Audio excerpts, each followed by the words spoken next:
बोले भक्त विशाल भगवान की। अब देखो चौथी घंटी बजी, तो चौथी घंटी का मतलब बोले 4 रोटी नहीं, देखो अब कितनी रोटी खानी है, 2 रोटी। 2 रोटी का मतलब समझ गए कि बोले दांत क्यों निकल रहे हैं बुढ़ापे, वो बता रहे हैं कि हमारी जो जठर अग्नि है वो कमजोर पड़ गई। अब इतना खाना है कि 4 रोटी की भूख को 2 रोटी खाना है, मगर चबा चबा करके खाना है, 32 बार चबाना, 32 बार चबाना, ताकि जठर अग्नि जो है संकट में ना आए।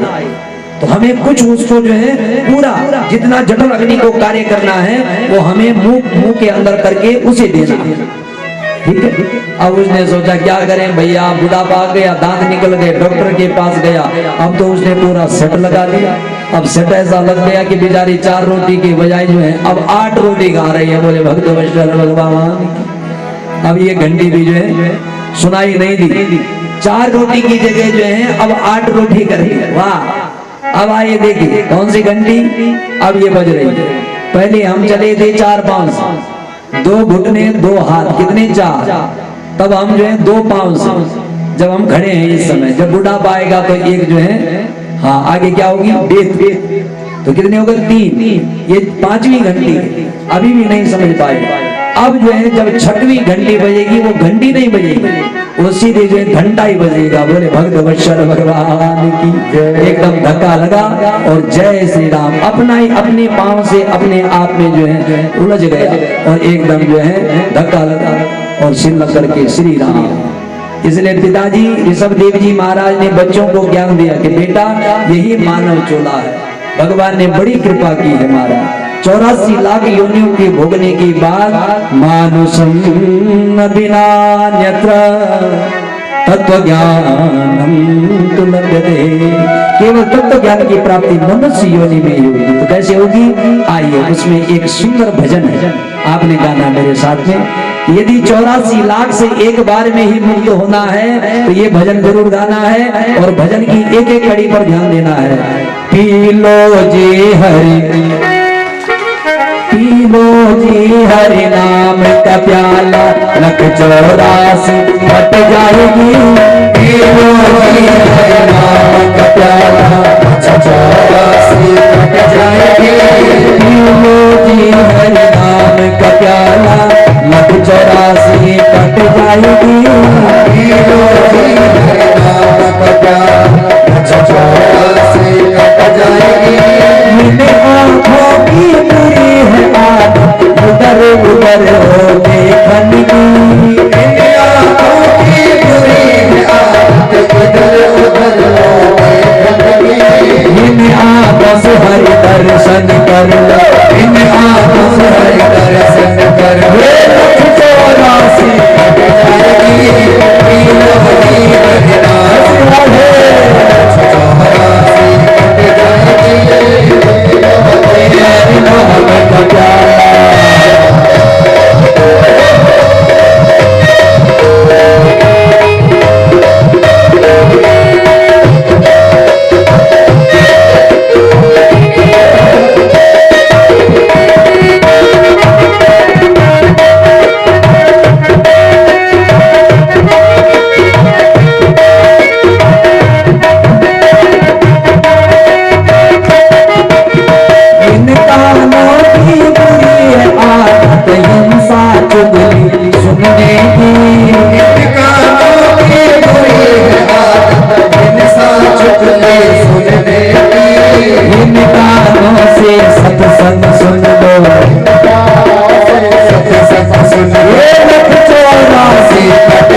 उधर हो जाने की, इन पैरों की पूरी है आदत इधर उधर हो जाने की। इन पैरों से सत्संग आओ, इन पैरों से सत्संग आओ। लख चौरासी कट जाएगी तीनों की हर नाम हटाया। लख चौरासी कट जाएगी तीनों की हर नाम हटाया। चौरासी कट जाएगी तीनों की हर नाम हटाया। लख चौरासी कट जाएगी तीनों की हर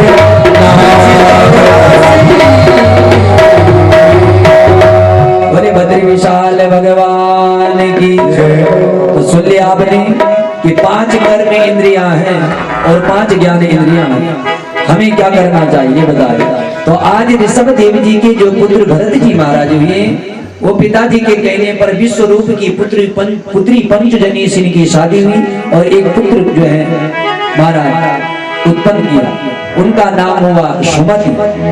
और पिताजी के कहने पर ऋषभ देव जी महाराज जंगल में चले गए और संसार से विरक्त हो गए। और भरत जी महाराज तुरंत कहाँ गए? गंडकी नदी नेपाल में महाराज, और नेपाल में गंडकी नदी में जाकर के आज प्रणव अक्षर ओम अक्षर का जाप करने लगे। जब ओम अक्षर का जाप कर रहे थे, गले गले पानी में गंडकी नदी में डूबे हुए और इधर ओम अक्षर का जाप चल रहा था। तो जब हम जीवन में भगवान की भक्ति करते हैं तो कभी कभी जो है समस्या भी खड़ी होती है। जिसको एक उक्ति के अनुसार कहा गया, होम करत हाथ जले। कभी कभी जो है यज्ञ करते हुए भी हाथ जल जाता।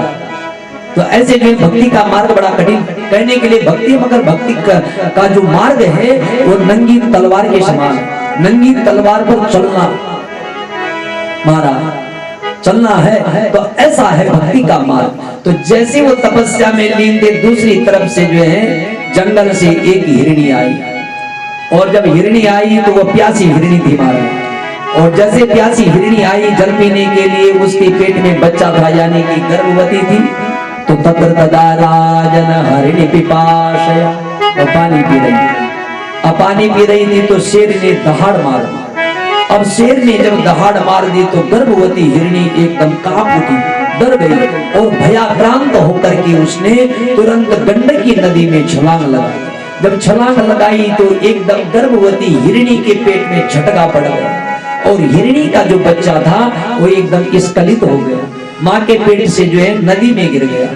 अब नदी में बहते बहते जो है जा रहा था, इतने में माँ तो मर गई मगर बच्चा बहते बहते जा रहा था। दूसरी तरफ भरत जी महाराज जाप कर रहे थे। तो बोले महाराज आज जाप कर रहे थे, तो उनको लगा कि हमारे शास्त्र में लिखा है परहित सरिस धर्म नहीं भाई, पर पीड़ा सब नहीं अधवाई। क्योंकि दूसरा के परहित सरिस धर्म नहीं भाई, परोपकार के समान कोई धर्म नहीं। यदि किसी के प्राण संकट में हो, दुख में हो, उसके प्राणों को बचाना, उसको जो है जीवन दान करना सबसे बड़ा धर्म है कहा। तो इस भाव से आज उन्होंने माला छोड़ दी और माला छोड़ करके सीधे नदी में कूदे और बहते हुए हिरण के बच्चे को बचा लिया। बहुत सुंदर, और बच्चे को बचा करके लाए। अब बच्चा ठंडे जल के कारण जो है ठिठुर रहा था, कांप रहा था। उन्होंने आग जलाई। आग जलाने के बाद बच्चे का प्रतर्पण किया, बहुत ही अच्छा कर्म किया। मगर फिर उस बच्चे को जो है बड़ा प्यार करने लगे, दुलार करने लगे और उसको घर में ले आए। जब घर में ले आए तो ये गलती कर दी, उसको जंगल में नहीं छोड़ा, घर में लेकर के आ गया। अब उसमें इतनी माया और इतने जो दुलार और प्यार करने लगे जैसे एक पुत्रवत होता है, पुत्र के समान। उसके साथ में खाना, उसके साथ में पीना, उसके साथ में सोना, उसके साथ में उठना बैठना सारा। अब क्या हो गया? मन माया में रम गयो, बिसर गयो श्री राम। मन माया में रम गयो, बिसर गयो श्री राम। महाराज क्या हो रहा हो? आज धीरे धीरे करके वो बच्चा बड़ा हुआ। एक दिन भरत जी महाराज स्नान करने गए।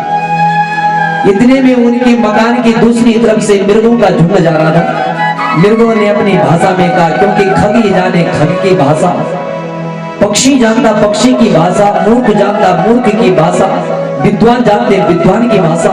इसलिए उन्होंने अपने शब्दों में कुछ कल्पना की गई है कि मृगा मृगई संग मन प्रजंती। अरे भैया ये तुम्हें बड़ा कर रहा है, देखो आज तुम्हें भोजन करवा रहा है, खिलाएगा पिलाएगा, कुछ दिनों के बाद मरवाने देगा, लोग मांसाहारी लोग जो है खा जाएंगे तुझे। इधर आओ, हम तो जंगल में रहने वाले आजाद जानवर हैं, हमारे साथ आओ, तुम हमारे बिरादरी के हो। ऐसा मृगों ने कुछ अपनी भाषा में उसे कहा और आज वो मृगों के झुंड में जाकर के मिल गए। अब भरत जी महाराज जब स्नान करके बाहर आए तो देखा कहां गए, क्योंकि उन्होंने पुत्र वध के समान उसके साथ में जो प्यार कर दिया, प्रेम किया, दुलार किया महाराज। और जब देखा तो आज नहीं, कल नहीं, परसों नहीं, धीरे धीरे करके उसके बिना खाना भी अच्छा नहीं लगा, पीना भी अच्छा नहीं लगा। वो बच्चा कहाँ गया? बस उस मृग के बच्चे में इतनी आसक्ति हो गई, जहां अनासक्त होना था वहां आसक्ति हो गई। और क्या दशा हुई कि एक मृग के संग से भरत धरी मृग दे, तुलसी तिनकी कौन गति, जो घर घर कर दे इसमें। आज मृग में आसक्ति होने के कारण से आज वही आत्मज्ञानी ब्रह्म ज्ञानी भरत जी महाराज तुरंत कालंजर पर्वत पर मृग बन गए। यानी कि मरते समय भगवान का चिंतन नहीं किया। किस चीज का चिंतन किया? उसी बच्चे का। वो बच्चा कब मिलेगा, कहाँ गया, क्यों गया, मेरे से दूर क्यों हुआ? बस फोटो भगवान की नहीं थी, स्मरण भगवान का नहीं था। बोले अपने चेहरे के आगे चित्र था तो मृग के बच्चे का। और अंते या मति सा गति, अंत में जैसे मति होती है वही गति होती है महाराज। जहां मति बुद्धि हो जाए वही जो है बनना पड़ेगा। इसलिए कहा कि अंत में ये सुख ऐश्वर्य जो हमारे पास है इस समय, जिसमें आसक्ति ना हो। कुछ लोग क्या करते हैं, एक पिता के, देखो आसक्ति किसे कहते हैं सुनिएगा। एक पिता के 4 पुत्र थे। अब 4 पुत्रों के लिए जो है 4 दुकानें तैयार की थी, यानी कि व्यापार। किसी के लिए कपड़े की दुकान, किसी के लिए बोले महाराज घर का घरेलू सामान की दुकान, इत्यादि 4 दुकानें। अब पिताजी जो है मरणासन पर हॉस्पिटल में, अब पिताजी जो है जैसे हॉस्पिटल में मरणासन पे थे तो चारों पुत्र खड़े हो गए कि देखो भैया अब समय का कुछ पता नहीं, कब पिताजी की सांस निकल जाए, इसलिए चारों खड़े रहो। अब चारों बेटे खड़े थे तो पिताजी इशारा कर रहे और वो कुछ बोल रहे। तो चारों बेटों ने डॉक्टर से पूछा कि महाराज हमारे पिताजी कुछ बोलना चाह रहे हैं, मगर बोल क्या रहे हैं ये कुछ पता नहीं। आपके पास कोई दवाई हो, इंजेक्शन हो, ऐसा कि हमारे पिताजी केवल 5 मिनट के लिए बोल पड़े, ऐसी कोई दवाई है? उन्होंने कहा महाराज एक इंजेक्शन तो लगता है मगर इंजेक्शन 20,000 का लगेगा। उन्होंने कहा चलो कोई बात नहीं। तो चारों भाइयों ने 5-5 हजार रुपए मिलाए और 20,000 रुपए का इंजेक्शन लग गया, यानी कि 5 मिनट की बोलने की शक्ति आएगी। तो अब क्या बोल पड़ा? देखो पिताजी करेंगे दुष्टों, मैं ये कह रहा हूं कि तुम चारों के चारों हॉस्पिटल क्यों आए और आज चारों दुकानें बंद पड़ी। देखो क्या कहा कि तुम चारों के चारों हॉस्पिटल क्यों आए और आज चारों दुकानें तुमने बंद की हैं। देखो इसको कहते हैं आसक्ति, यानी कि मरणासन पर पड़ा है, सांस कब निकल जाए कुछ पता नहीं है, मगर आसक्ति जो है पूरी बनी की बनी है अंत तक कि ऐसा होगा वैसा होगा। ऐसी यदि आसक्ति में हम लोग फंस गए, कुछ लोग हॉस्पिटल में पड़े रहते हैं। देखो अब समय है किसी के साथ में भी बुरा आ सकता है। वो सोचेगा भैया मैंने परसों ही मकान लगाया, अभी तो गृह प्रवेश भी नहीं किया, अब नहीं किया तो क्या करें, तुम्हारा जो है बुरा समय आ गया। मैं तो परसों ही जो है डबल बेड लाया, अभी तो मैं एक दिन भी नहीं सोया। मैं तो परसों जो है इतने महंगे सोफा लाया, अभी एक दिन भी नहीं बैठा। तो देखो भैया ये आसक्ति हमारे जीवन में बनी रहेगी और अचानक हम चले गए तो हमें सांप बन करके आना पड़ेगा। तब देखना पड़ेगा कहाँ डबल बेड लगा, कहाँ सोफे लगे, तब घुस घुस करके। अब नाती पोते थोड़ी नहीं जानेंगे दादाजी आए, वो तो बेचारे डंडे उठा करके वहीं तोड़ देंगे कमर जा, तो फायदा क्या? या तो कोई पहचाने हमें कि दादाजी आए हैं, तब तो फायदा क्या? इसलिए आसक्ति से अनासक्त होना। तो आइए भरत जी की कथा में। आज मृग में आसक्ति हुई तो कालंजर पर्वत पर मृग बन गए, और आज जब जंगल में आग लगी जैसे लग रही है, ऐसी जब आग जंगल में लगी तो सारे पशु पक्षी जानवर भाग गए, और मृग योनि में जो भरत जी थे वो जल करके राख हो गए। पुनः उनको मौका मिल गया। एक आंगिरस गोत्र ब्राह्मण के घर में वह पुनः जो है जुड़वा संतान के रूप में उनका जन्म हुआ, और वहां भी जो है आज ब्राह्मण कुल में जन्म लेने के बाद इनका नामकरण किया गया, और इनका नाम रख दिया भरत। तो पहले भी भरत, दूसरे मृग, और तीसरे भरत, तीसरी योनि में भरत बन गए। वाह! अब यहाँ भी पिताजी क्या करते थे? पुरोहित्य कर्म, यानी कि जैसे हम लोग करते हैं, ये पुरोहित्य कर्म है। तो पिताजी का ये कार्य था। तो घर में पिताजी ने सोचा ये बड़ा है, तो घर में जो बड़ा बालक होता है ना, उसपे जो है पिता का अधिकार होता है। भाई पिता के मरने के बाद जो है नौकरी हो या पितृक्रिया हो, उर्दी क्रिया हो, पिता का उच्च सिंहासन हो, ये सारे पहले बड़े बेटे को मिलता, उसका अधिकार है। सबसे बड़े पर जो है पिता का अधिकार है, सबसे छोटे के ऊपर माँ का अधिकार है, और बीच वाला यदि कोई हो तो बेचारा ऐसा ही है, बोले भक्तवत्सल भगवान, उसको कोई नहीं पूछता। बीच वाला, परंतु याद रखना, हाँ ऐसा नहीं है, बीच वाला तो बीच वाला ही। बड़े वाले के ऊपर पिता का, छोटे वाले के ऊपर माँ का, और बीच वाले के ऊपर किसका? बोलो, हाँ परमात्मा का। क्योंकि भक्तिमती माता ही कुछ ऐसी यहाँ पर बैठे हैं, आपसे पूछो जो भगवान के भक्त होते हैं वो अधिकतर जो है बीच वाले होते हैं। किसी से पूछो आप कितने नंबर के हैं, तो जरूर कहोगे सबसे पहले मेरे बड़े भाई हैं, फिर मैं हूँ, फिर छोटा भाई या बहन, देखो आगे बीच में। तो सबसे ज्यादा अधिकतर भगवान ने कहा जो किसी का नहीं है, जिसको जो है दोनों तरफ से जो है प्यार नहीं मिला है, वो हमारा है। बोले भक्त वत्सल भगवान की। तो आज जो है बड़े बेटे को सिखाया, बोले बेटा हमारी यजमानी का कार्य कहो, ओम भूर्भुवः स्वः तत्सवितुर्वरेण्यं, गायत्री मंत्र। अब ब्रह्म ज्ञानी भरत जी महाराज को सुबह से शाम हो गया, मगर गायत्री मंत्र का पहला अक्षर याद नहीं। महाराज क्यों? उनके अंदर तो जो है जिस प्रकार से भस्म के अंदर आग होती है, राख के अंदर आग होती है, ऐसे भरत जी महाराज के अंदर ब्रह्म ज्ञान का गायत्री मंत्र क्या है? उनके अंदर तो ब्रह्म ज्ञान हो गया, मगर वो जताना नहीं चाहते हैं मैं क्या हूं। तो उन्होंने सोचा यदि पिताजी के आगे मैंने 4 मंत्र पढ़ लिए, तो आज पिताजी 4 पढ़ाएंगे, कल 8 पढ़ाएंगे, परसों 16 हो जाएंगे, और जिस दिन 20 हो जाएंगे उस दिन कहेंगे बेटा आज में झोला उठाओ, उस गांव में जाकर के नामकरण कर जाओ, और आज उस गांव में जाओ बेटा शादी करके आ जाओ, और फिर हम उसी में फंस गए। इसलिए अब फंसना नहीं है, अब हमें जो है मुक्त होना है, अपनी मनुष्य योनि को भगवान को अर्पण करना। वाह! तो उन्होंने गायत्री मंत्र याद नहीं किया।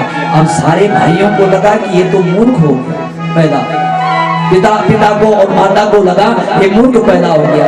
तो बोले पिताजी बात सुनो, ये घर में कुछ काम नहीं करता, इसलिए ऐसा काम करो, बोले इसके लिए कुछ काम दो मारा। तो उन्होंने काम क्या दिया? उन्होंने कहा चलो बेटा कुछ काम करो। अब काम क्या किया कि बोले ऐसा काम करो कि घर के बाहर जो है एक गड्ढा खोदा पानी के लिए, क्योंकि जब आप हमें भोजन देते हैं तो भोजन हमें कम मिलता है और हमें काम ज्यादा करना पड़ता है, और ये जो है काम कम करता है और खाता ज्यादा। हमारे गढ़वाल में कहावत काम ना काजो और 2.5 शेर ना जो। और कुछ लोगों का बड़ा जो है भाग्य होता है, बल्कि काम कर देता भला आकरो खाबरो और खानेदा बड़ा भागरो। हाँ देखो कभी जो काम किया जाता है घर में, तो काम करते समय आदमी उपस्थित नहीं होता, और जब कोई चीज बांटना हो, कोई चीज खाना हो, तो आदमी वहां उपस्थित हो जाता। हाँ तो भाग्य होता है भैया, भाग्यम फलति सर्वत्र न च विद्या न च पौरुषम। तो भाइयों ने इनके साथ में अच्छा बर्ताव नहीं किया। अब वो बेचारा घर के बाहर में गड्ढा करने लगा तो उसने कुआं खोद डाला। वाह! अब बोले कि भैया इसके लिए एक बैलों की जोड़ी लाओ, हल चलाएगा। अब हल चलाने के लिए वो कैसे जो है भूमि के कैसे खेत में गया जहां लोगों की जो है गेहूं की खेती थी। अब गेहूं की खेती में जो है हल चलने लगा। लोग जो है उलावना लेकर के आ गए कि भैया क्या हो गया इसे, ये पागल हो गया, देखो क्या कर रहा है। इस इनका नाम पड़ गया जड़ भरत, यानी कि सुबह 9 बजे यदि जो है बैलों के द्वारा हल चला रहा है तो 10 बजे तक हल ही चल रहा है, 10 बजे तक हल ही चलेगा रात तक। कुछ पता नहीं कि कब वो चल रहा है, कब खा रहा है, कब बैठ रहा है, क्या कार्य करना है क्या नहीं करना। इनका नाम पड़ गया जड़ भरत। अब भाइयों ने कहा पिताजी इसको घर से बाहर निकाल दो। देखो घर से बेदखल कर दिया संजू। अब देखो जैसे घर से बेदखल हुई तो क्या हुआ, तुलसी बिरवा बाग की सींचत ही मुरझा, राम भरोसे जो रहे पर्वत पर हरिया। देखिए जो भगवान के भरोसे उनका जीवन ऐसा बन गया जैसा एक उच्च कोटि महात्मा का होता है। अजगर करे न चाकरी, पंछी करे न काम, दास मलो का कह गए सबके दाता राम। मिला तो ठीक, ना मिला तो कोई बात नहीं। सिया राम मैं सब जग जाने, अपना पराया कुछ नहीं। रात्रि चर दिन चर, आपका कार्य भी कर दे, किसी का कार्य कर दे, किसी के लिए मना नहीं। जिनके जीवन में सोना चांदी लोहा मिट्टी सोना एक समान, उनका नाम जड़ भरत। अब एक दिन जड़ भरत जी ऐसे रात्रि के समय में जा रहे, 12 बजे रात। अब एक डाकुओं का सरदार था, तो उसने मां काली के मंदिर में जंगल में जाकर के, जैसे हमारी धारी काली का है, उसके मंदिर में गया और कहा मैया देखो मैं तुम्हें जो है अर्धरात्रि के समय में, जब माँ अर्धरात्रि के समय में माँ का पूजन होता है, आप जानते काल रात्रि का पूजन होता है, तो मैं यहाँ जो है काल रात्रि के दिन तुझे नर बलि दूंगा यदि मेरे घर में संतान का सुख मिल जाए। मेरे घर में संतान नहीं। अब देखो माँ के पास जिस कामना से भी कोई चले जाए तो माँ तो पूर्ण करेगी। अब डाकुओं के सरदार क्या जो है पत्नी के गर्भ से संतान हो गई। अब संतान का सुख मिला तो कामना की थी नर बलि दूंगा। अब काल रात्रि के दिन गया, उसने अपने सैनिकों के लिए कहा जाइए, अब मैंने माँ को जो कहा है वो तो पूरा करना ही है। तो जो अर्धरात्रि के समय में कोई जंगल में मिले, रास्ते में मिले, अचानक मिले, उसको धोखे से पकड़ करके लाओ और उसी को काट करके, कौन देख रहा है, उसी को काट करके अब चल पड़ो। अब ये रात्रि में चल रहे थे जड़ भरत, ब्रह्म ज्ञानी जड़ भरत। अब इनको पकड़ लिया। अब इनको पकड़ा तो रस्सी बांध ली और एक बकरे के समान इनको जो है ले जाया जा रहा है। परंतु जड़ भरत ऐसे उच्च कोटि के सर्वारंभ परित्यागी जड़ भरत जी महाराज ने ये नहीं पूछा कि आप मुझे क्यों पकड़ रहे हो, आप मुझे रस्सी से क्यों बांध रहे हो, आप मुझे कहां ले जा रहे हो, किस कारण से ले जा रहे हो, क्या मैंने बुरा कर्म किया, ये कुछ बस बंद गए जा रहे चल रहे। परंतु वो तो ब्रह्म ज्ञानी थे, सारा कुछ समझ रहे, कहां ले जा रहे, क्यों ले जा रहे, देखी जाएगी। चल पड़े, अपने मन में सोचने लगे माँ हमने सुना है कुपुत्रो जाएगा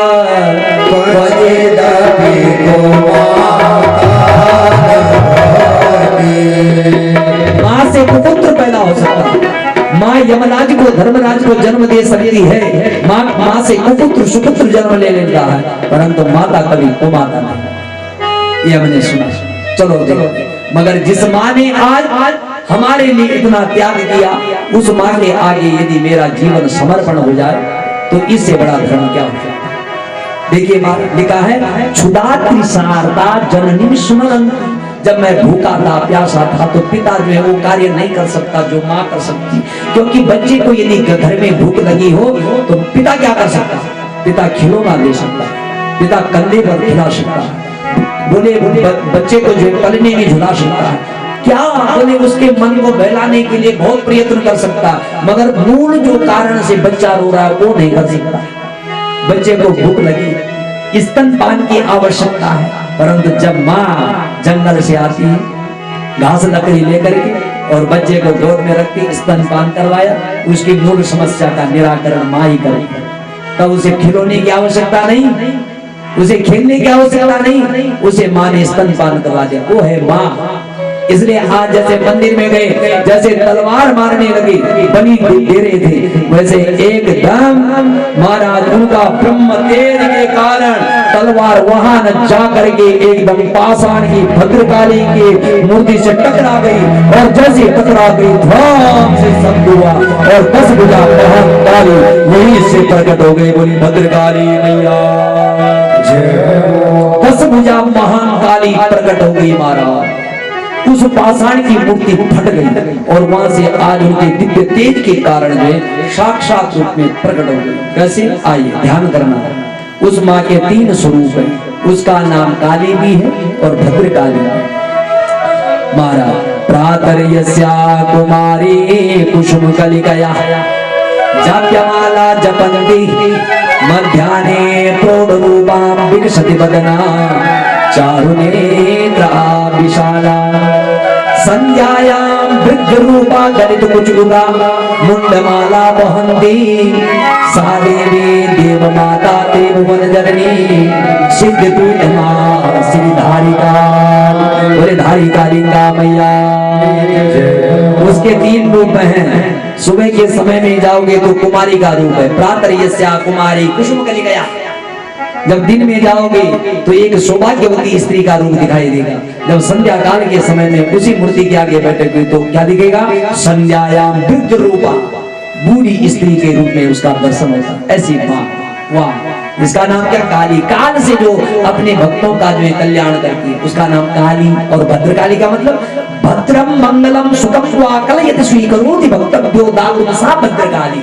जो अपने भक्तों को जो है हमेशा अपने चरणों में बुला करके और उनको मंगल सुख और ऐश्वर्य प्रदान करती है, उसका नाम भद्र काली।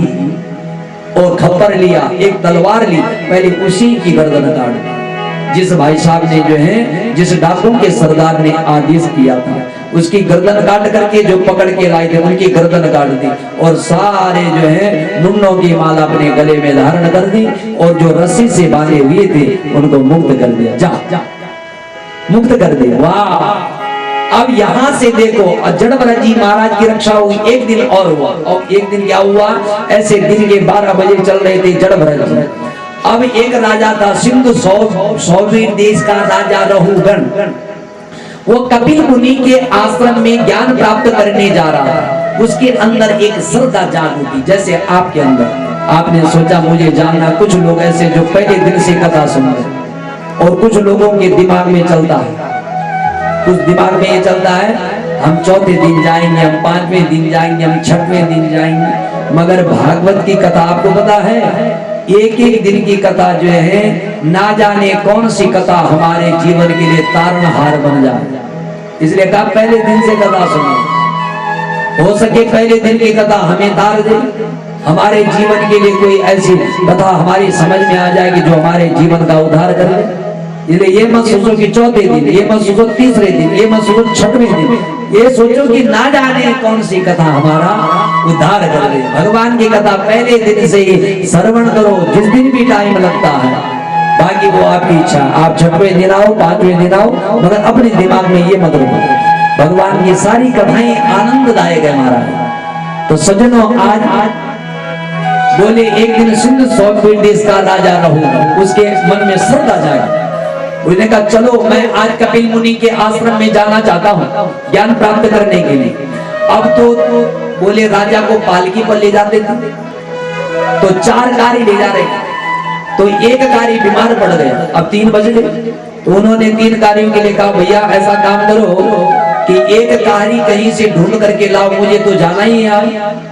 आप किसी रंग रूट पर किसी गाड़ी को लाओ। अब वहां से जा रहे थे जड़भरत जी। अब जड़भरत जी को पकड़ लिया कि भैया आज सिंधु सौवीर देश का राजा रहुगण कपिल मुनि के आश्रम में जा रहे हैं, क्या तुम्हें पालकी उठानी आती है, पालकी ढोनी आती है? बोले हाँ महाराज। अब वो आगे लग गए। अब पालकी उठाई थी कंधे पर। जब वो रास्ते पर चलते थे तो बहुत दूर देख करके 10 कदम आगे देख करके चलते थे। कैसे? दृष्टि पूतम न्यसेद पादम, यानी कि महापुरुष जब रास्ते पर चलते हैं तो उनकी दृष्टि इतनी महान होती है कि कोई चींटी भी हमारे पांव से दब करके न मर जाए। ऐसे भाव से चलते थे। अब जड़ भरत जी जा रहे थे रास्ते में तो चींटियों की पंक्ति आई, जड़ भरत जी ने छलांग लगाई। अब जैसे छलांग लगाई तो भैया एकदम जो है पालकी हिल गई। अब पालकी हिली तो एक बार जो है बांस के डंडे पर राजा की खोपड़ी लग गई। बोले ए मूर्खों, तुम्हें एक पालकी चलानी नहीं आती, रास्ता चलना नहीं आता, ढंग से चलो। अब फिर वैसे आगे गए, फिर वही बात, चींटियों की पंक्ति आई, ले छलांग लगा। अरे भैया तुम्हें चलना नहीं आता। तो कारियों ने कहा महाराज हम तो ठीक चल रहे हैं, मगर ये रंग रूट पर आज जो हमने व्यवस्था में लगाया है इसको ना जाने कौन सी याद आ रही। ये तो 5-5 मिनट के बाद उछल कूद कर रहा, क्या हो गया इसे, ये क्या कर रहा है, बोले ढंग से करो। अब तीसरी बार फिर हुई। अब राजा जो है आग बबूली होगी और पालकी के अंदर से क्या कह रहा है, चिकित्सा दंड पाने की बहुत। यदि मैं पालकी से नीचे उतर जाऊं तो मैं डंडे से इतनी ताड़ना करूंगा, इतना मोटा शरीर होकर के एक पालकी चलानी नहीं आती। मुर्दे के समान मालूम पड़ता है, जिस मुर्दे से कोई शब्द सुनाई नहीं देता।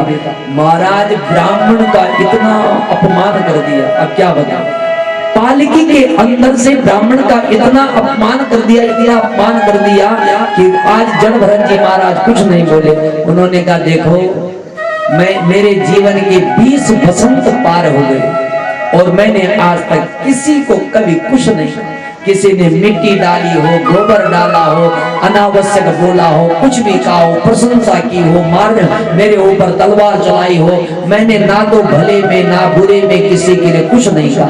मगर देखो शास्त्र ने कहा मुंह को गूंगा। बोले गूंगा कौन है, बोले एक गूंगा वो है जो माँ के गर्भ से जन्म लेता है, जिसको कोई सब बोले शब्द सुनाई नहीं देता तो गूंगा बन जाता, कानों में कोई शब्द सुनाई नहीं देता तो बच्चा गूंगा बन जाता। और एक गूंगा हुआ है जिसको सुंदर वाणी दी है, मगर समय पर जो है सत्य प्रिय मित और हित की बातें ना करे, वो सबसे बड़ा गूंगा होता है। इसलिए सत्य बोलो, प्रिय बोलो, मित मीठा बोलो और हित यानी कि हितकारी बोलो, जो किसी को बुरा ना लगे और उसके लिए हितकारी वचन माना, ऐसा बोलो। तो उन्होंने कहा चलो आज 20 बसंत पार हो गए, मैंने कभी नहीं बोला तो आज बोल पड़ता हूं, क्योंकि यदि मैंने आज इसको इसके साथ में कुछ नहीं बोला तो संतों की बदनामी होगी। लोग कहेंगे कि जड़ भरत जैसे ब्रह्म ज्ञानी ने इसकी पालकी उठाई और ये राजा जो है मूर्ख का मूर्ख रह गया, तो धिक्कार है ऐसे ब्रह्म ज्ञानी को। तो पहले महापुरुष किसी का भार अपने कंधे के ऊपर लेते नहीं, और यदि किसी का भार कंधे के ऊपर ले लिया तो उसका जो है अवश्य कल्याण कर देते हैं। बोले भक्त वत्सल भगवान। तो उन्होंने आज अपना संकल्प तोड़ दिया। अब बोल पड़े जड़ भरत, 20 बसंत पार होने पर आज संकल्प तोड़ दिया। उन्होंने कहा राजन तुमने कहा कि मैं डंडे से ताड़ना करूंगा, इतने मोटे हृष्ट पुष्ट हो, मुर्दे के समान हो, देखो भूख लगना, प्यास लगना, रोग लगना, आलस्य आना, प्रमाद आना, जीना मरना, ये सारे जो है ये शरीर के साथ में ये क्रियाएं होती है। ये शरीर के साथ में ये द्वंद्व घटित है, आत्मा के साथ में कोई द्वंद्व घटित नहीं होती। अब क्योंकि वो ब्रह्म ज्ञानी थे, उनके शब्द तो ऐसे थे कि उन्हीं के समझ में नहीं आए। जब ये शब्द कहे तो एकदम उसने कहा रोको, पालकी रोको, ये कौन है, मुझे नीचे उतरने दो। अब जैसे पालकी से नीचे उतरा तो सो एकदम देख करके क्या कह रहा है, कस्तुम निगूढ़ा, कस्तुम निगूढ़ा चरसी द्विजाना विवर्ष शुक्रम ततमो बधूता कस्यासि कस्यासि कुतरत्ययापि कस्मात् क्षेमा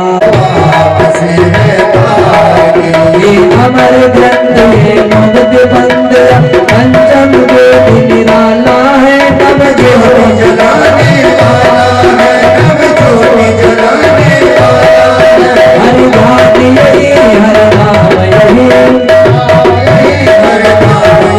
जग के मंगल की आरती, पापियों को पाप से है आरती, भगवान भगवान की आरती, पापियों को पाप से है आरती। ये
भगवान के दरबार में पापियों को पाप से बचाए।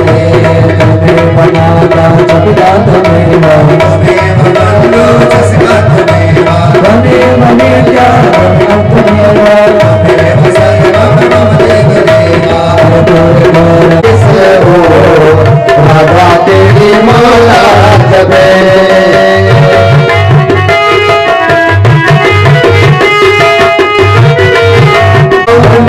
की धुन में तन डोलने को बंसी की धुन में तन डोलने को जैसे मधुबनी में नाचे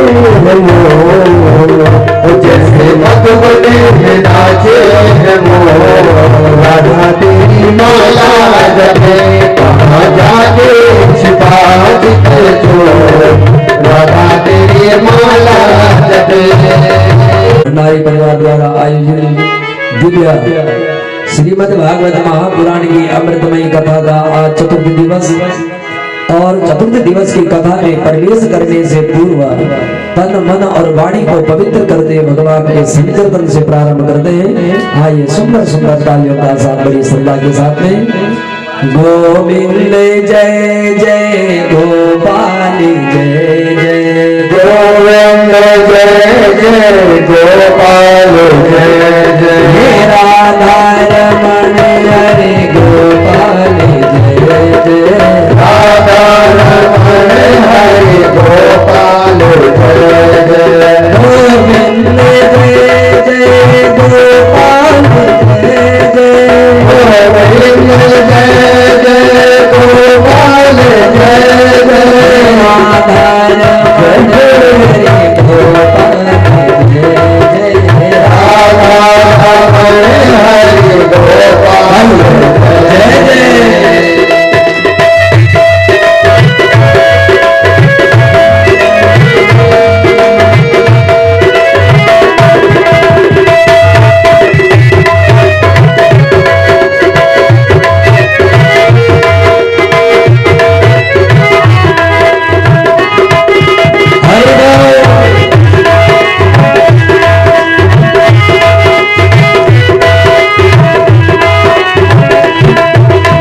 ब्रह्मा की जय जय विष्णु की जय जय ब्रह्मा की जय जय विष्णु की जय जय उमापति शिव शंकर की जय जय उमापति शिव शंकर की जय जय राधा की जय जय रुक्मणी जय जय राधा की जय जय रुक्मिणी की जय जय मोरे मुकुट बंसीवारे की जय जय मोरे मुकुट बंसीवाले की जय जय जय जय अनुवासा बड़ी श्रद्धा के साथ में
राजा को ऐसा ज्ञान दिया कि राजा ने सारा राजपाट त्याग करके और जंगल में चले गए, भगवान की जो है ब्रह्म के चिंतन में लग गए। इधर जो है उन्हीं भरत के आने पर इसका नाम भारतवर्ष पड़ा, आपने सुना था। और इस भारत भूमि में कहते हैं दुर्लभम भारती जन्म मानुष्यम तत्र दुर्लभम।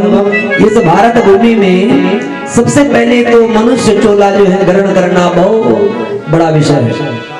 और उसके बाद जो है भारत भूमि में देवभूमि में हमें जो है बोले मनुष्य चोला प्राप्त हुआ है, तो ये इससे भी बड़ा दुर्लभ माना गया है।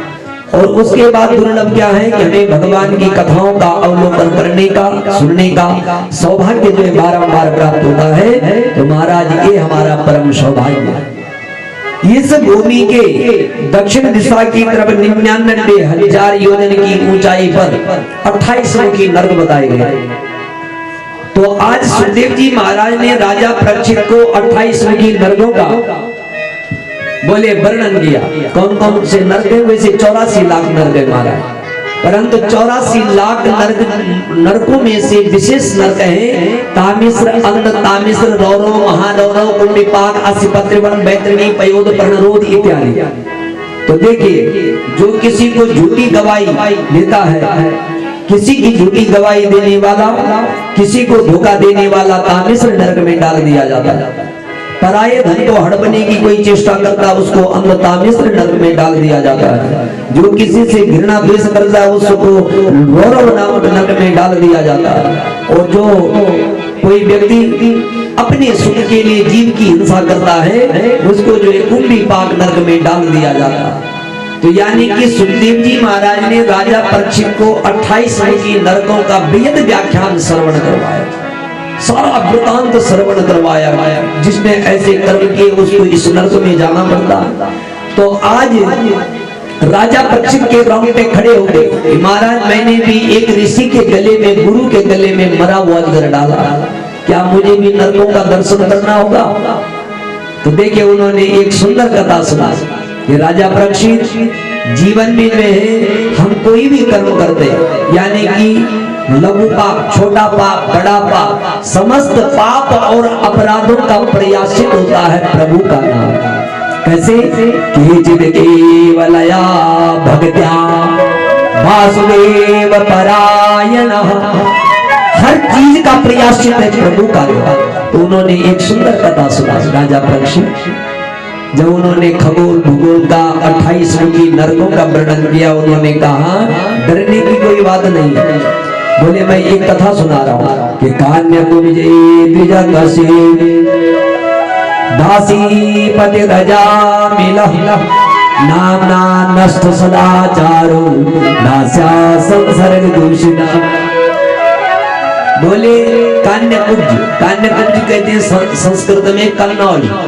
कन्नौज में एक ब्राह्मण रहते थे और पंडित जी का नाम था अजामिल। अजामिल और अजामिल का मतलब क्या होता है? नम्यते अभिधीयते अर्थोन्नेन इति नामा, यानी कि नाम ऐसा होना चाहिए जिसका सुंदर अर्थ भी हो। तो अजा कहते हैं माया को, और संस्कृत में अजा कहते हैं बकरी को। देखिए तो अजा का मतलब माया, माया में जो मिल गया और परमात्मा से अमिल हो गया उसका नाम अजा है। परमात्मा से संबंध टूट गया और माया में मिल जाए उसका नाम अजा है। तो आज ब्राह्मण योनि में जन्म लिया, हमारा श्रेष्ठ कुल में जन्म लिया। तो क्या करते थे? श्रेष्ठ कुल में जन्म लेने के बाद जो है आज सुबह स्नान करते हैं। सुनिएगा, स्नान करने के बाद पूजा पाठ करते हैं। और एक दिन गंगा स्नान नहाने के अजामिल गंगा स्नान करके घर लौट रहे थे। तब तक रास्ते में एक गणिका नाम की वैश्या मिली, गणिका नाम की वैश्या। और वो वैश्या जो है देह व्यापार कर रही थी, वैश्या जो है पर पुरुष के साथ में रमण कर रही थी। तो एकदम अजामिल ने जैसे अपने आंखों से देखा तो कर्म इंद्रियों के द्वारा जो है मन में विकृति पैदा होती। और आज वैश्या के पास गए अजामिल और कहने लगे अरे भाई वैश्या तुझे क्या चाहिए? बोले मुझे पैसा चाहिए। तो चलो हमारे घर में। मेरे घर में मेरी पत्नी बन जाओ, मैं तुम्हें सब कुछ दूंगा।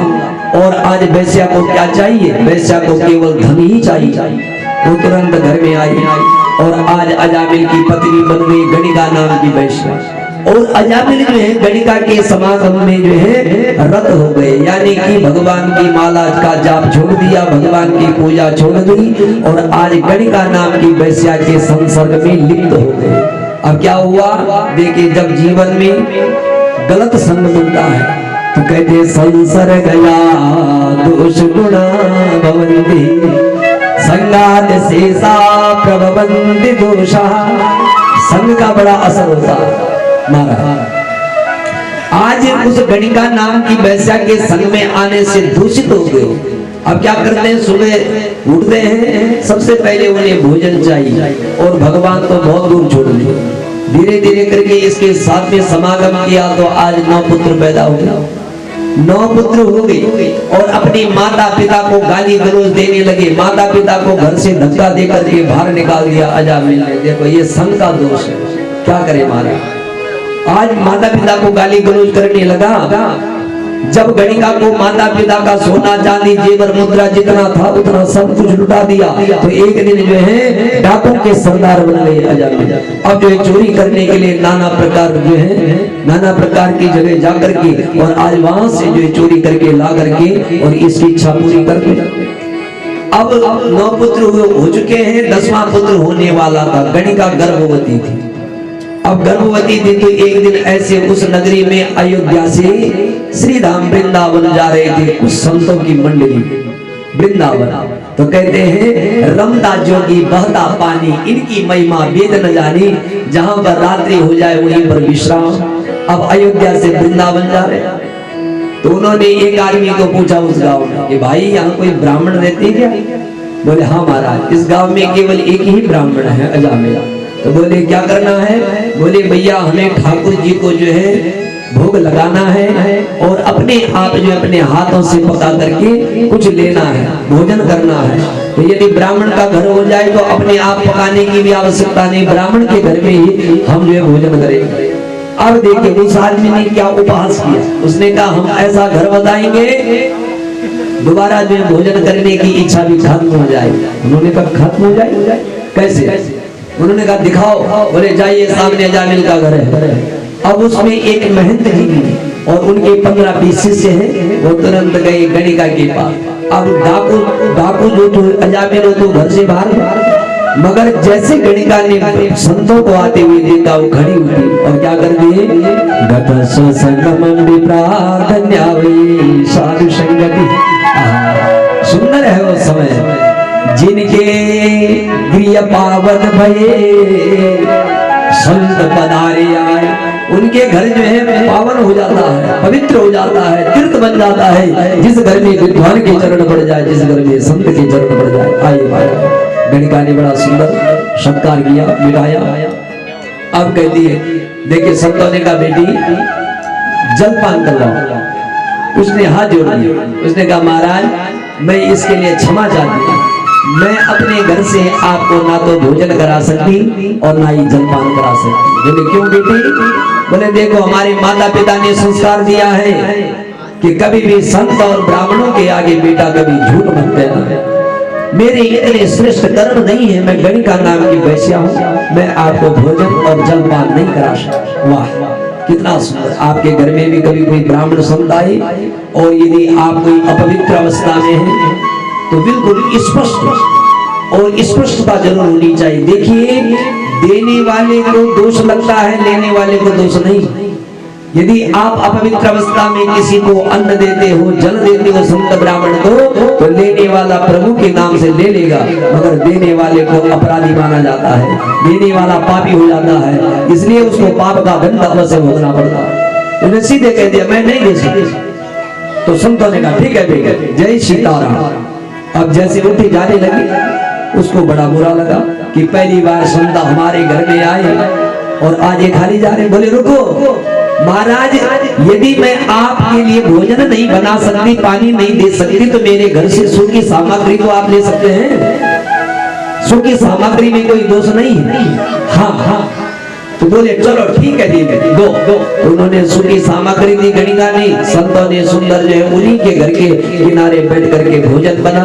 जैसे भगवान को ठाकुर जी को भोग लगाया, अपने आप ग्रहण किया, तो एकदम महंत जी के आंसू आ रहे, महंत जी रोने लगे। क्यों समझिए, अन्नमयम शौचम मन, अन्न का असर मन पर पड़ता है। यदि आप दूषित अन्न का भक्षण करते हैं तो उसका दुष्प्रभाव भी मन पर पड़ता है। तो एकदम आंसू आ रहे।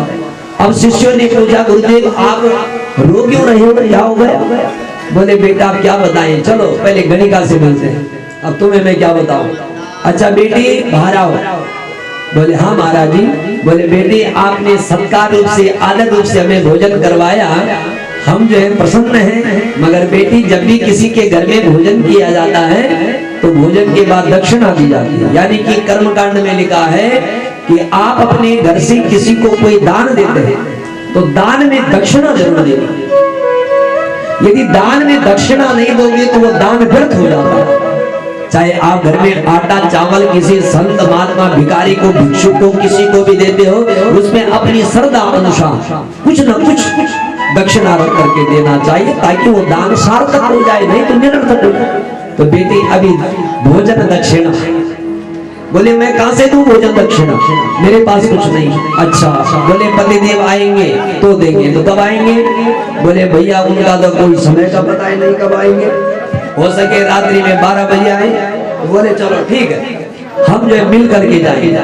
अब डाकू के सरदार अजामिल 12 बजे रात्रि पट्टी बांध करके, काली पट्टी बांध करके हाथ में चाकू लेकर के आया। तब तक यहाँ मजरा बज रहा था, ढोलक बज रहा था और गोविंद नाम का संकीर्तन हो रहा था। उसने देखा संतों को और बड़ा चिढ़ने लगा, अरे भैया इनको किसने घुसने दिया अंदर? भाई साहब 1 घंटे तक अजामिल जो है संतों को गाली गलौज करता रहा। परंतु देखे संत कभी भी जीवन में कैसे होते हैं, कुटिल बानी साधु सही और सही न कोई। कुटिल बानी हमेशा साधु ही सहन करता है। अजामिल ने 1 घंटे तक बकवास किया, गाली गलौज की, वो चुप रहे क्योंकि जिस घर में हमने अन्न भक्षण कर दिया, जिसकी थाली में हमने भोजन कर दिया, तो महाराज उस थाली में छेद करना हमारा कर्तव्य नहीं बल्कि उस घर का कल्याण। बोल ले कोई कितना बोलेगा, चुप हो जाएगा। जब अजामिल अपने आप चुप हो गए तो संतों ने कहा महाराज अब हमें भी बोलने दीजिएगा, थोड़ा सा मौका दो। बोले क्या बोलोगे? बोले देखो तुम्हारी पत्नी ने आदर पूर्वक भोजन करवाया, अभी आपके पास हमारी शेष दक्षिणा है।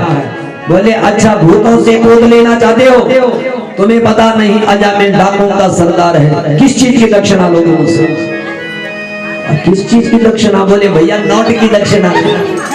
तो बोले नोट की दक्षिणा ना लोगे, नोट की नहीं लोगे तो किस चीज की दक्षिणा लोगे?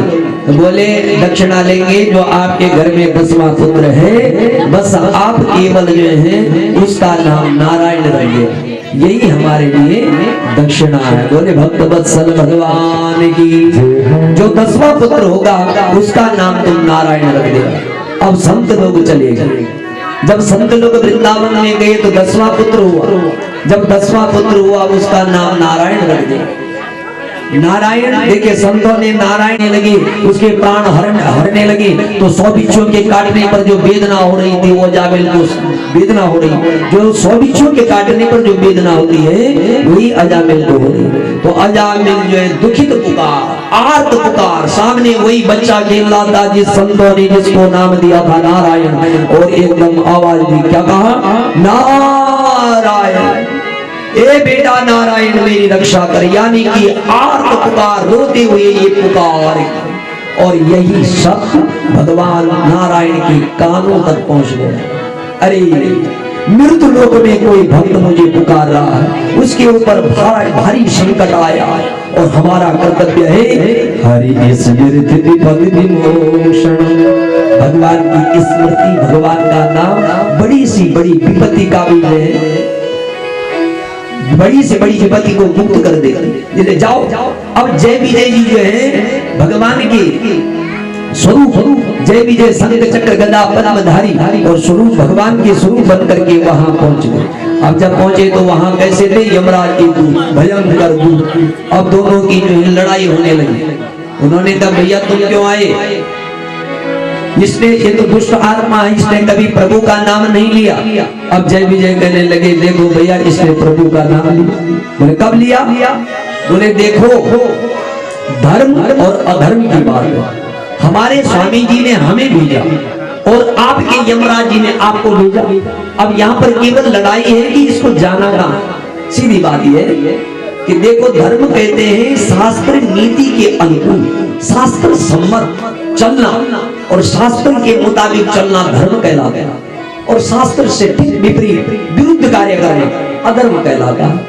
ठीक है, तो इसने क्या किया, हमारी गढ़वाल में एक कहावत है, अकटवल काट और अबट बाट, यानी कि जो अपनी नीति और धर्माचरण पर चलता है उसको धर्म कहा जाता है। तो इसने क्या किया ऐसा धर्म कार्य, बोले महाराज इसने किया कि देखिए अंतकाले चमामेव स्मरण मुक्ता कलेवरम, अंत काल में जो भगवान का स्मरण कर ले तो भगवान के वैकुंठ चला जाता है। इसलिए हम आए। अब यमराज के दूतों को भगवान के दूतों ने इतना पीट दिया कि तर्जनम यमदूता नाम राम रामेति वर्जनम, और महाराज वो जो है तुरंत आज में मार खा करके और यमराज के पास, और यमराज के पास गए और सीधे अपने मुद्गर अपनी तलवार जो प्राण लेने के सामान थे वो सारा कुछ ही डाल दिया, जाओ हमें आपकी नौकरी नहीं करनी है। अब धर्मराज जी महाराज ने कहा क्या बात हो गई, अरे भैया तुम अजामिल के प्राण लेने गए मगर यहाँ में ये क्या हुआ, समझ में नहीं आ रहा। बोले देखो वहां अजामिल के प्राण लेने गए थे मगर वहां शंख चक्र गदा पद्मधारी पीतांबर पहन करके बड़े बड़े जो भगवान विष्णु नारायण के दूत आए, पार्षद आए। अरे बोले चुप हो जाओ। देखो यमराज जी कहते हैं कि चुप हो जाओ, जोर से मत कहो। बोले क्यों, बोले ये जो नारायण है ना ये हमारे परम पिता है,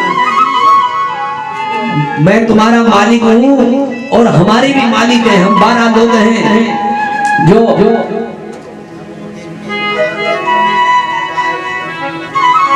हम 12 लोग हैं जो भगवान के नाम पर जो है अपना जीवन यापन करते हैं।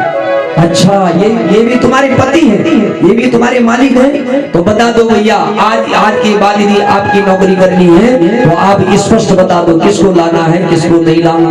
तब जो है यमराज कहते हैं सुनिए, जीवान भक्ति भगवत गुण नाम दे, जिनकी जीवा कभी भगवत नाम का कीर्तन ना करे, जो कभी भगवान कृष्ण के चरणों में ना झुके, जो कभी परमात्मा की कथा में पुलकित नहीं हुई, जिन्होंने कभी मानव चूल्हा प्राप्त करके भगवान के प्रति जो है कभी समय नहीं दिया, भगवान के आगे नहीं बैठे, ऐसे दुष्ट आत्माओं को यमलोक ले आना। और जिसने भगवान को जो है हमेशा श्रद्धा से पूजन उनका किया है, भगवान की कथा श्रद्धा पूर्वक सुनी है, उसको यहाँ मत लाना, वो बैकुंठ में जाएगा। एक बार कह दो बोले कृष्णचंद्र भगवान की जय हो। अब देखिए इन दोनों की बात, देखिए यमराज के दूत चले गए, इन दोनों की बात मरणासन पे, यानी कि आज चारपाई पर पड़ा हुआ अजामिल सारा कुछ सुन रहा था। अब उसके प्राण बच गए। जब प्राण बच गए तो अजामिल को जो है एक वैराग्य जागृत कि मैंने तो अपने पुत्र का नाम लिया, मैंने भगवान का नाम कहाँ लिया, मैं कितना अभाग्यशाली हूँ, कितना अभागा हूँ। आज जो मैंने पुत्र का नाम लिया, पुत्र के नाम पर मेरे प्रभु ने मेरी रक्षा कर दी, मेरे प्राणों की रक्षा कर दी, संकट से मुझे मुक्त कर दिया। तो यदि मैं श्रद्धा से भगवान का नाम लेता तो मुझे लगता है कि भगवान पार्षद नहीं, भगवान अपने आप ही यहाँ उपस्थित हो जाते। इसलिए मैं इतना अभागा हूँ। तो आज क्या हुआ, अपने जीवन में वैराग्य जागृत हुआ और क्या किया, गंगाधार मुखिया मुक्त सर्वानुबंधन, संसार के सारे बंधनों से मुक्त होकर के गंगा द्वार हरिद्वार में आए और हरिद्वार में आकर के जो है राम नाम का उच्चारण करते रहे। और राम नाम का उच्चारण करने के बाद अंत में क्या हुआ, अजामिल कहाँ गए, द्विजकुल पतित अजामिल विषयी गणिका हाथ निकायो, सुत हित नाम लियो नारायण सो बैकुंठ बढ़ायो। आज पुत्र के नाम लेने से जो प्रभु का जो है मार्ग मिला, तो गंगा के तट पर अंत तो गत्वा अंतिम सांस जब ली तो पुष्पक विमान पर बैठ करके वही अजामिल बैकुंठ चले गए महाराज। तो भगवान की बड़ी कृपा, वो अजामिल आज बैकुंठ चले चले। इतने भगवान के नाम पर इतनी बड़ी शक्ति है महाराज सज्जनों। तो आज घर घर में जब पहले के लोग अजामिल का चरित्र श्रवण करते थे तो अपने बच्चों के नाम क्या रखते थे, देखो यहाँ पर बैठी है बहुत सी माताएं ऐसी बैठी जिनका नाम होगा सावित्री, गायत्री, सुशीला, दुर्गा, सरस्वती, देखो बैठी होंगी महाराज, है ना। क्योंकि भगवान संबंधित नाम होते थे। माताओं के नाम भी जो है भगवती के संबंध होते थे, पार्वती, उमा।